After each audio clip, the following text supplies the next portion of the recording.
সেই মামলায় অগ্রগতি প্রতিবেদন গত ধার্য তারিখে দাখিল হয়েছে। প্রোডাকশন ওয়ারেন্টের প্রেক্ষিতে আজকে ৩ জনকে হাজির করা হয়েছিল, তাদের 2 জন অতিরিক্ত পুলিশ সুপার এবং 1 জন ইন্সপেক্টর।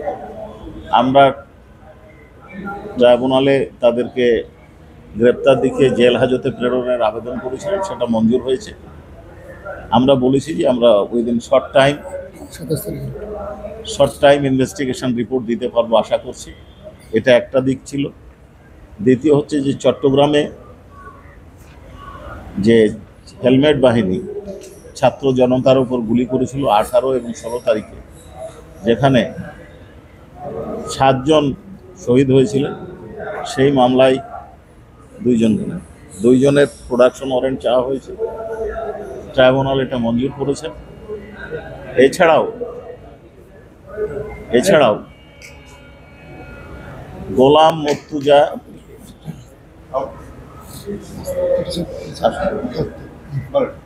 গোলাম মুর্তুজা মাহিন নামে একজন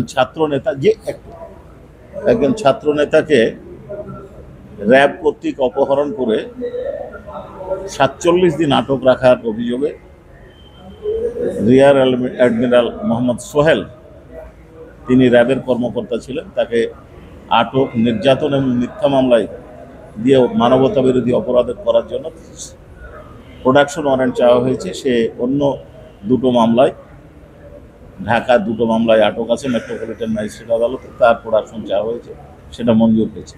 এটা আমাদের আজকে মিসকেস প্রথম ফাইল করা হয়েছে। 1 জন আসামি এই মামলায় আপাতত আমরা আবেদন করেছি। জি, আপনাদেরকে ধন্যবাদ। কোর্ট প্রশ্ন তুলেছে যে আপনারা এই যে 2 নম্বর মামলায় সেটা তহিদুল ইসলাম যেটা আসামি, সেখানে তহিদুল ইসলামকে কেন আপনারা আনছেন? ওখানে আরো অনেকেই ছিল, পুলিশকে কেন আনা হয়নি অথবা তাকে বাদ দিয়ে কেন এসেছিলেন? এটা নিয়ে কোর্ট প্রশ্ন তুলেছে। আসলে কোর্টে যে প্রসিডিংটা হয়, প্রশ্ন তোলা মানে এটা কোয়ারি করা বলি আমরা, আমাদের ভাষায় এটাকে বলে কোয়ারি করে জানতে চাওয়াটা হচ্ছে যে এই ছেলেটাকে যে আনা হলো বা যাকে প্রোডাকশন ওয়ারেন্ট চাওয়া হচ্ছে তার স্ট্যাটাসে অনারেবল ট্রাইব্যুনাল যেটা বলতে চান সাধারণত, যে এইখানে কমান্ড রেসপন্সিবিলিটির বিষয় এবং অরিজিনাল পারপেট্রেটর। তো এইখানে গুলি চালায় সাধারণত পুলিশ, এবং এই ঘটনাগুলো যখন ঘটেছে তখন পুলিশের উপস্থিতি ছিল, কার নেতৃত্বে ঘটনা ঘটেছে, এর স্ট্যাটাস কী, এই বিষয়গুলো জানতে চেয়েছে। সেখানে আমাদের ব্যাখ্যা দিয়েছি আমরা, সেটা হচ্ছে যে পুলিশ তদন্ত চলছে, পুলিশ এখানে নিষ্ক্রিয় ভূমিকা পালন করেছে এবং আক্রমণাত্মক অবস্থায় এরাই ছিল এবং এরা গুলি করেছে, এদের গুলিতেই মারা গেছে, শহীদ হয়েছে। কাজী এরা হচ্ছে মূল পারপেট্রেটর, এবং যারা ফ্যাসিলিটেট করেছে তদন্ত করে আমরা তাদের নাম অবশ্যই আনবো।